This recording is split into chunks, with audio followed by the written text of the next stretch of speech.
ونعوذ بالله من شرور أنفسنا ومن سيئات أعمالنا من يهده الله فلا مضل له ومن يضلله فلا هادي له وأشهد أن لا إله إلا الله وحده لا شريك له وأشهد أن محمدا عبده ورسوله أما بعد فأعوذ بالله من الشيطان الرجيم بسم الله الرحمن الرحيم وما أرسلناك إلا رحمة للعالمين وقال رسول الله صلى الله عليه وسلم لا يؤمن أحدكم حتى أكون أحب إليه من والده وولده والناس أجمعين أو كما قال رسول الله صلى الله عليه وسلم وأحسن منك لم تر قط عيني وأجمل منك لم تلد النساء خلقت مبرأ من كل عيب كأنك قد خلقت كما تشاء إن الله وملائكته يصلون على النبي يا أيها الذين آمنوا صلوا عليه وسلموا تسليما اللهم صل على محمد وعلى آل محمد كما صليت على إبراهيم وعلى آل إبراهيم إنك حميد مجيد اللهم بارك على محمد وعلى آل محمد كما باركت على إبراهيم وعلى آل إبراهيم إنك حميد مجيد معزز محترم درنو خوګو مسلمانانو پښتنو رونو دا زمونږ د مسلمانانو د پاره ډېر د خیر او د برکت د شرافت او د عزت خبره وي چې مونږ د خپل پیغمبر صلی الله علیه وسلم د خپل محبوب او د معشوق د عزت لپاره او د ختم النبوت لپاره راپاسو یو جمع او جرګه او یو جلسه جوړ کو په دې 2021 کې د فتنې په دې دور کې دا زمونږ استاد لپاره ډېر عظیم الشان خبره راغلی دا الله پیغمبر صلی الله علیه وسلم په مخلوقاتو کې د ټولو نه اعلی ترین اشرف ترین بهترین سونه اوصاف چې د الله د پیغمبر صلی الله علیه وسلم سره یو ځای کې اقټول اوصاف باندې د الله پیغمبر صلی الله علیه وسلم موصوف راغلی الله تعالی د ټولو نه بهترین او اعلی حسن او جمال دا رسول الله صلی الله علیه وسلم ته ورکړی الله تعالی د ټولو نه بهترین علم او د ټولو نه بهترین عقل دا محمد رسول الله صلی الله علیه وسلم ته ورکړی الله په انسانانو کې د ټولو نه اعلی نسب دا محمد رسول الله صلی الله علیه وسلم ته ورکړی په انسانانو کې د ټولو نه اعلی ترین دعا دا د محمد رسول الله صلی الله علیه وسلم په انبیاء په پیغمبرانو کې د ټولو نه بهترین امت دا امت د محمد رسول الله صلی الله علیه وسلم په 1,40,000 پیغمبرانو کې د ټولو نه بهترین شریعت دا شریعت د محمد رسول الله صلی الله علیه وسلم په ټولو انبیاء کې د ټولو نه بهترین خار دا خار د محمد رسول الله صلی الله علیه وسلم په لکونو پیغمبرانو کې د ټولو نه بهترین زوجات چې نسب هغه باندې راغلي دي زوجات مبارکات بیبیان دا د رسول الله صلی الله علیه وسلم او په ټولو انسانانو کې د ټولو نه بهترین مرګري دا مرګري د محمد رسول الله صلی الله علیه وسلم چا سره چې نسبت راغلی دی که زنانو سره نسبت راغلی دی ناغه بیا د جنت سردارانې ګرځېدلی دي امت سره چې نسبت راغلی دی د امت نسبت راغلی دی نو امت د ټولو بهترین امتونو نه امت دا امت رسول الله صلی الله علیه وسلم دی دا ولی ځکه زمونږ عقیده دا راغلی ده چې الله تعالی په انسانانو کې د ټولو نه اشرف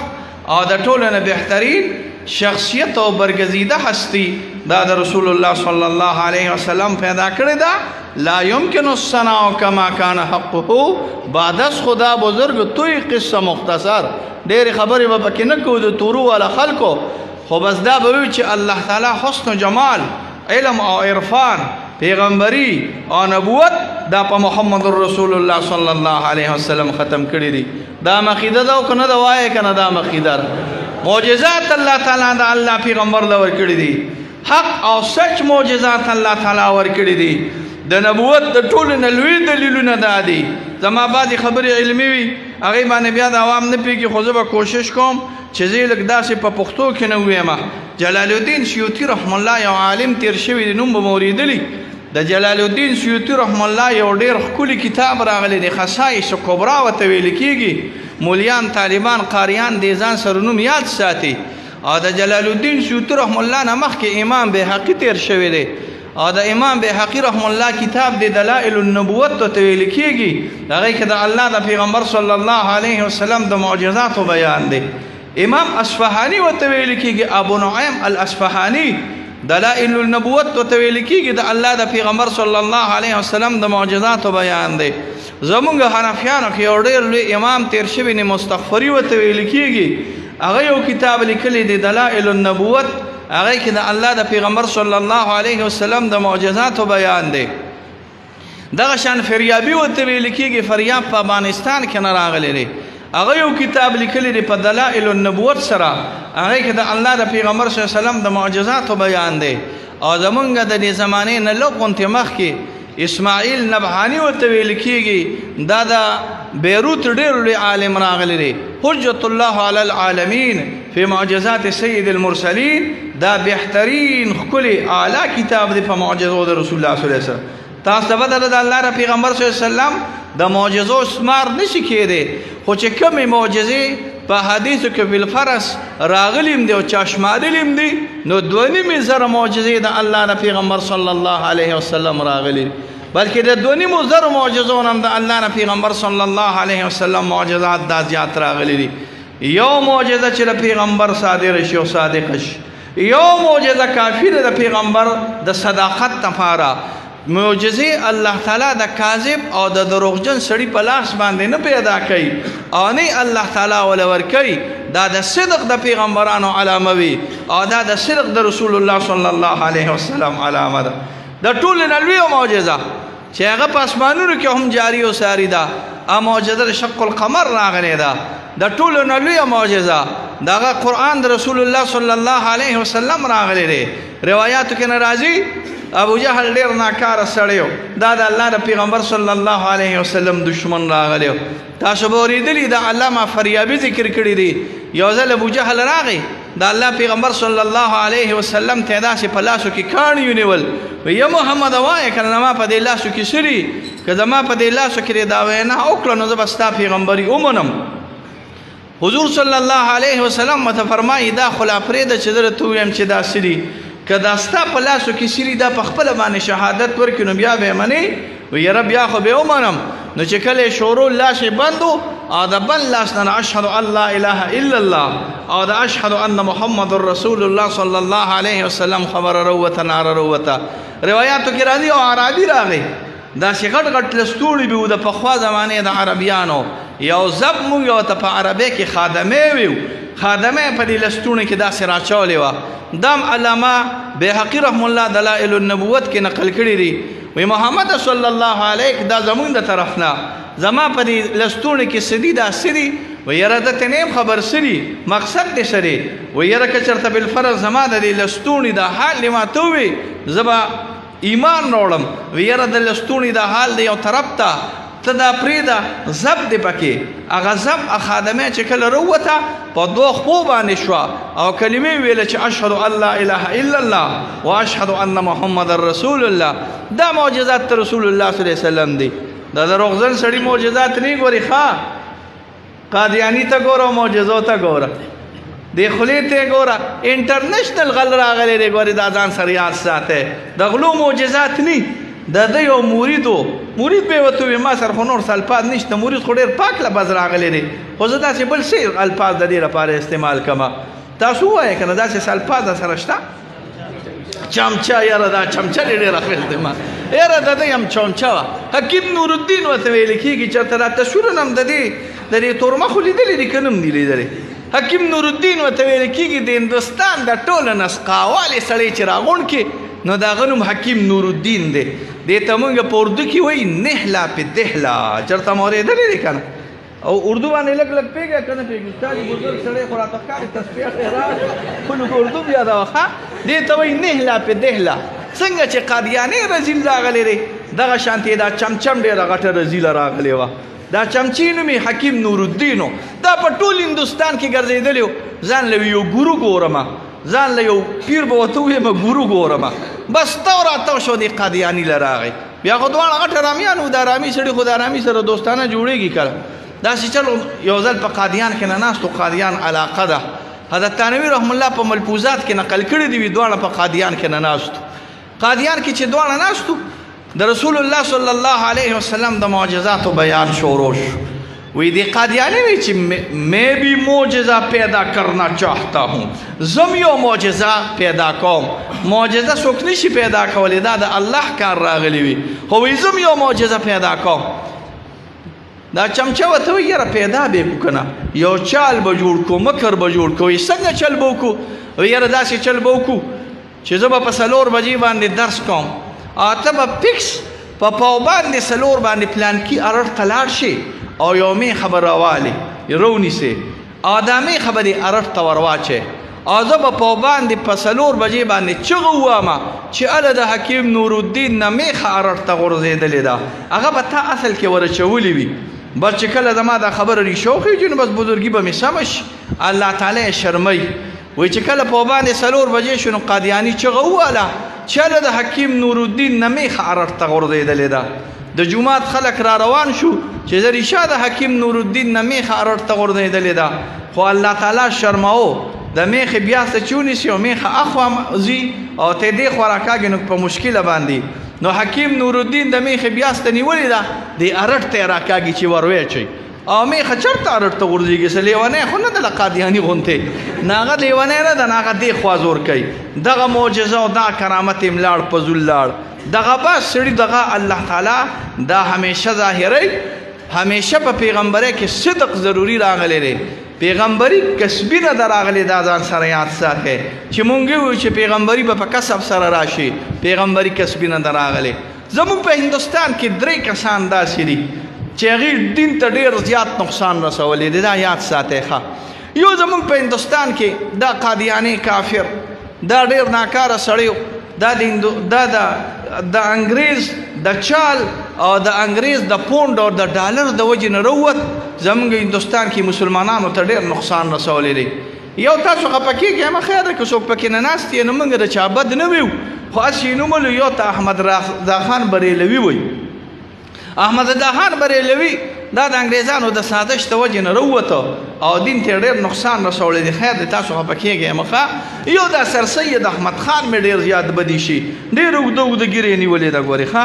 زه چې کله وګورم زه وایم بیعت ته مې وتړو شي خو چې کله د عقیدې نه خبر شم نو ډېر لوی رزیل سړی تېر شوی دی نو یو چې هغه دین ته ډېر زیات نقصان رسولی دی هغه دا غلام احمد قادیانی راغلی دی دا د انګریزانو چمچه راغلی وه زمونږ عالمانو د دیوبند الحمدلله د دې خلاف جد و جهد کړی دی زمونږ عالمان د دیوبند اکابرینو دیوبند دوی له الله تعالی نظر ورکړی دی ګورې او دا نظر د خیر او د برکت نظر راغلی وي دا نظر دا هغه نظر راغلی دی چې نگاهی مرد مومن سے بدل جاتی ہے تقلیرے دا د حسین احمد مدنی نظر راغلیو دا د حضرت گنگوہی رحم اللہ نظر راغلیو دا د حضرت کشمیری رحم اللہ نظر راغلیو دا د کابرین دیوبند نظر راغلیو چې دا کابرین دیوبند نظر په دې رزیل باندې پریوتو نو د دله اعلان نو کړی د نبوت اوله دعوی کړی و چې زه مهدی ما بیا دعوه کړی و چې زه عیسی علیه السلام په شانتي مسیح راغلی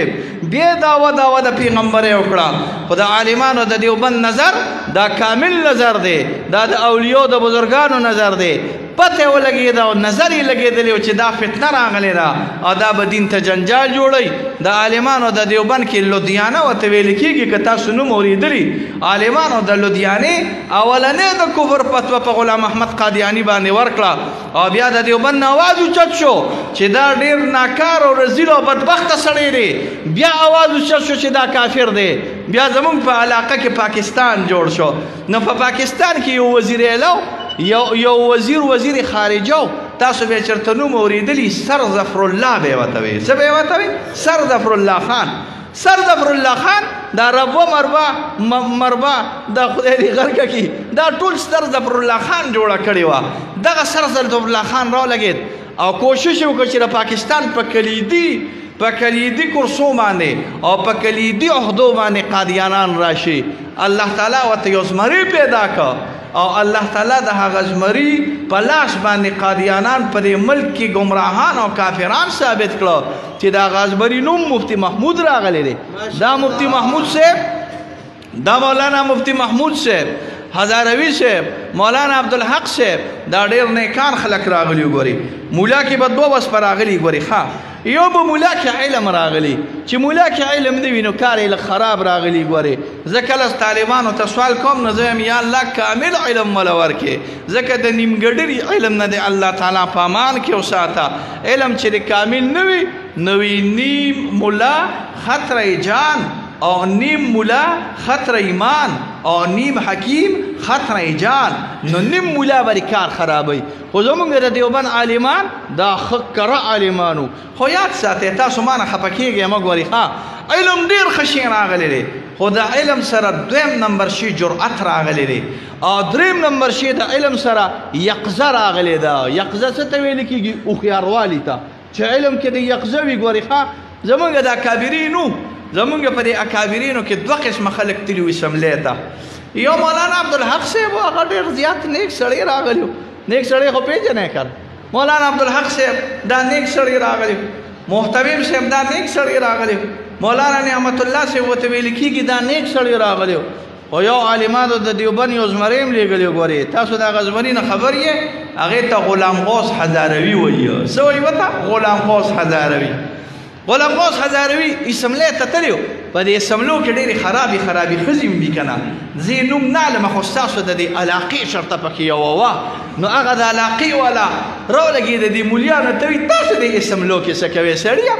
اسملو کې بس مونږه ټنډې منډې ښه ښکارو تاسو به د اسملو کې څه کوئ؟ نو د مولیانو د شرمولو دپاره یې د اختر په دویمه درېیمه ورځ باندې اجلاس و نو دا داسې په مکیز راله نو مولانا عبدالحق صاحب ته یې لاس ونیوه. نو مولانا عبدالحق صاحب خو د جزاک الله والا مولا صاحب راغلی و هغه چېرته ورته لاس ورکولی شو نو مخ یې پټ. بیا مولانا نعمت الله صاحب ته د لاس ونیوه د کوواټ. بیا د هغې نه پس داسې نور اکابرینو هغې ته یې لاس ونیوه. بیا مولانا غلام غوث هزاروي له چې کله ورله که نه نو ما ته وی چې مولا به ګورې کله ناکله زمري راغلي نو هغه ورته وی چې یاره په دې دا خو د اختر ورځ ده او د اختر په دې ورځ باندې په مصافحه باندې خو کار نه کېږي لږه را ترغاړو زه چې دا ترغاړه وتلو کو دا خیرالې سم وکړو د اخترولي سمه برابره کړو که نه. دغه کابرین چې کله زمونږ لاړل او سملو ته ورسېدل نو قادیاني یې کافر کو. د قادیاني هغه بال بچ یې کافر کو. پاکستان کې لاره بند کړ قادیانانو له او د دیوبند د وجې نه او د دیوبند د عالمانو او د مدرسې د وجې نه په ټوله دنیا کې قادیاني الحمدلله کافر شو. دا تاسو مو چې دا په پاکستان کې دا یوازې په پاکستان کې نه زه کم وخت کې تقریر نشم کولی او زما 10 منټه پاتې راغلی دي. دا یوازې په پاکستان کې نه دا په جنوبي افریقا کې قادیاني د دیوبند د وجې نه کافر شو. دا په ملیشیا کې قادیاني د دیوبند د وجې نه کافر شو. دا په بنگلاديش کې قادیاني د دیوبند د وجې نه کافر شو. دا په مالدیو کې قادیاني د دیوبند د وجې نه کافر شو. دا که تاسو نوم اورېدلي په کانګو کې دا د دیوبند د وجې نه کافر شو. دا که تاسو نوم اورېدلي په نایجیریا یوګنډا کینیا کې هر ځای کې چې قادیاني رسېدلی و د قادیاني مقابلې ته الحمدلله عالمان د دیوبند رسېدلي وو او عالمانو د دیوبند په ټوله دنیا کې د قادیانانو مقابله وکړه او الحمدلله دا جنګ او دا جهاد الحمدلله عالمانو د دیوبند وګټه. قادیاني نه نن سبا په ټوله دنیا کې یو سپی جوړ شوی دی. ګورې دا یاد سات دا راته ګپ نه لګوو نوم د قادیاني والا که دا عالمان د دیوبند نو یاد ساته په دې پاکستان کې به په هره کرسۍ باندې قادیاني ناست راغلي که دا عالمان د دیوبند نو ستا دا غټ غټ جرنیلان او دا غټ غټ کرنیلان دا به ټول قادیانان راغلي که دا عالمان د دیوبند نو ستا د پاکستان صدر بنن قادیانی و ستا د پاکستان وزیر اعلی بنن قادیانی و ستا د پاکستان وزیر اعظم بنن قادیانی و خو دا د عالمانو د دیوبند برکت دی چې ستا د ملک په آیین کې دا خبره ولیکله چې د دې ملک صدر به مسلماني د دې ملک صدر او وزیر اعظم به مسلماني او قادیانی په دې ملک کې کافر دی او کافر به وي او کافر به ان شاء الله تیریږي دا برکت د عالمانو د دیوبند دی او یاد ساته تکبیر سر بلند غیرتمند جرأتمند یاد ساته مرګورو همیشه ور په پښتو کې هغه سړی د خپل پلار په ګدې باندې راستي چې کله کم سړی حلالي وي او سوي حلالي ارامي د خپل پلار مشن نه رسي موږ د عالمانو د دیوبند حلالیان روحاني بچی راغلیو لا سوچت کې چې ټول د عالمانو د دیوبند حلالیان بچی راغلیو ان شاء الله څنګه چې زمونږ کابرینو په پاکستان کې د قادیانیت خلاف کړی دی او قادیانیت یې ځمکې ته رسولی دی ان شاء الله ان شاء الله ان شاء الله تر دروازې د قیامته پورې چې دیوبندي عالم په پاکستان کې نه موجودي قادیانی به ان شاء الله په پاکستان کې سر نو چتای دا د عالمانو د دیوبند اعلان راغلی دی دا د عالمانو د دیوبند اعلان دی دا ستاسو د عوامو اعلان دی دا زموږ د قاریانو اعلان دی دا زموږ د علماو اعلان دی عالمان خو لا پرېږده چې دا د دویمې او د درېیمې درجې طالبانو موجودي وایي طالبانو پاکستان کې به د قادیاني سر اوچتوي به نه به رانه اوچتوي انشاءالله دا سرونه به قربانو دا مال به قربانو دا جان به قربانو خو په پاکستان کې به انشاءالله قادیاني له ځای نه ورکو دا زمونږ اعلان راغلی دی په 10 تاریخ باندې انشاءالله یو پروګرام دی ستاسو په دې مردان کې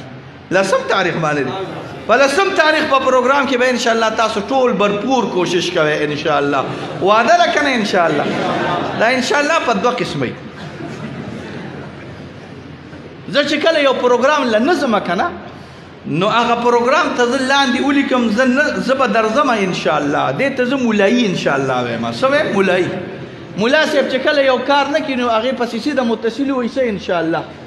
او امی چې کله انشاءالله وایي نو هغه په دې معامله نه پوهېږي چې دا استثنا ده او دا استثنا نه ده په خبرو خو پوهېږئ خلک نو د مولا سړي استثنا دی د مولا سړي انشاءالله خطرناک وي او د امی سړي استثنا یعنی انشاءالله ښه راغلي د مولیانو انشاءالله ده او که د امیانو انشاءالله ده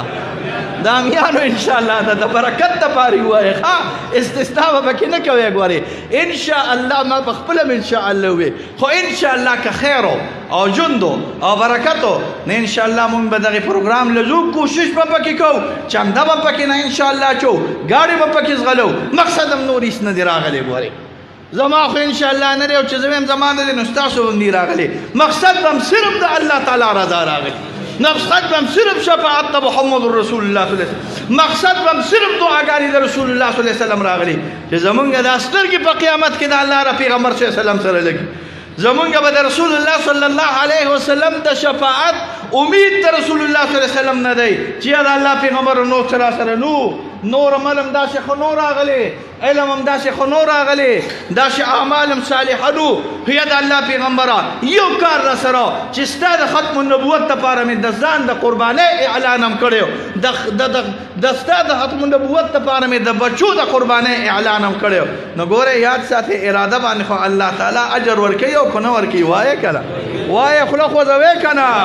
ورکوي که نه انشاءالله ښه په اراده باندې الله تعالی اجر ورکوي نو تاسو له هم الله تعالی انشاءالله په دې اراده باندې اجر درکوي او انشاءالله زه هم پروګرام له د خپل وس مناسب سره خرچه هم په هغې باندې کوو او مقصد هم پکې د الله تعالی رضایي زمونږ انشاءالله د الله نه د امید دی تاسو خبر نه نه ځانه وخت لږ دی دا ډېرې لوی قصې راغلي دي تاسو د ځانه خبر نه تاسو که د ځان نه خبر شئ چې تاسو کوم قوم راغلی یې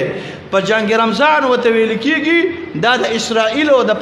د اسرائیل او د عربو په منځ کې نه شوی دی چېرته نوم مو اورېدلی دی انور السادات ورته ویل کېږي دا د مصر صدر راغلی انور السادات جنگ رمضان وکړو جنگ رمضان کې د اسرائیل ټول جزونه خراب کړلی شو د اسرائیل جزونه چې کله خراب کړل شو نو د اسرائیل د دارالحکومت نوم تل ابیب د نوم یاد سات په تل ابیب کې یو میټینګ وشو او یاره په شامیانو کې دونه قوت نشته چې زمونږ جزیه ایستلی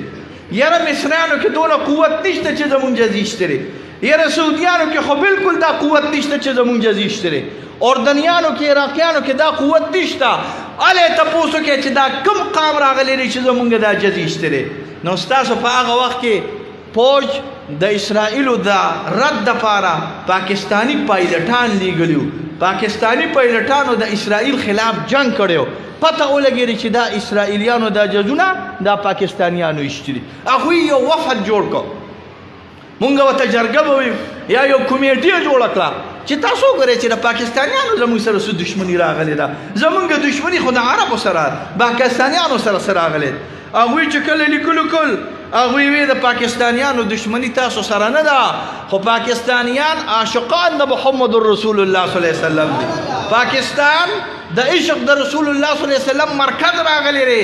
د دوی یو ډیر لوی خراب وزیر داخله و که چېرته نوم مو اورېدلي بن ګوریان به یې ورته وي څه به یې ورته وي بن ګوریان او د دې یو نایب و موشدایا به یې ورته وي یو خاص سکیم یې جوړ کړه چې د پاکستان د مسلمانانو نه محبت د رسول الله صلی الله علیه وسلم وباس د پاکستان د قوم د ذهن نه محبت د رسول الله صلی الله علیه وسلم وباس او وی خپل مشن کې لګیا دي او موږ دیوبندي علما خپل مشن کې لګیو الکه قومه ستاسو په دماغو کې به ان شاء الله د الله د پیغمبر صلی الله علیه وسلم محبت پروت او کنه وی وای پروت به ان شاء الله اسرائیل به ان شاء الله موږ په دې ناکام کوو د اسرائیل منسوبې به ناکام کوو د يهوديانو منسوبې به ناکام کوو پاکستان به دغه شانته د عشق او د محمد رسول الله صلی الله علیه وسلم ګړ منبع او چشمه وي اجر به د الله نه غواړو کوشش به د الله د رضا لپاره ان شاء الله سترګې هم د الله د پیغمبر صلی الله علیه وسلم سره لګي او خپل مزیدار انداز کې به د الله د پیغمبر سره په قیامت کې ملاويږو او تمام شفاعت د رسول الله صلی الله علیه وسلم کو الله تعالی په دواړه جانه خوشاله کا د هر قسم آفات او بلیات او مصیبتونو نه الله په امان کې وساته دا کلم الله تعالی د هر قسم شرور نه په امان کې وساته مریضانو له الله تعالی صحت کامل عاجل ورکا روحاني او باطنی او ظاهري بیماری الله تعالی جوړ کا د قرض نه الله تعالی سره د ما په امان کې وساته علم نافع کامل سره د ورا سره د تقوا سره د صحیح عقاید او د دین د ټولو شوبو د خدماتو الله تعالی نصیب کا د لسم تاریخ جلسه الله تعالی په خیر باندې وکا او د شرونو آفتونو د جړو او د بیمارونو الله په امان کې وساته وصلی الله علی خیر خلقه مجلس کو تاسو جاری وي جاری ساتي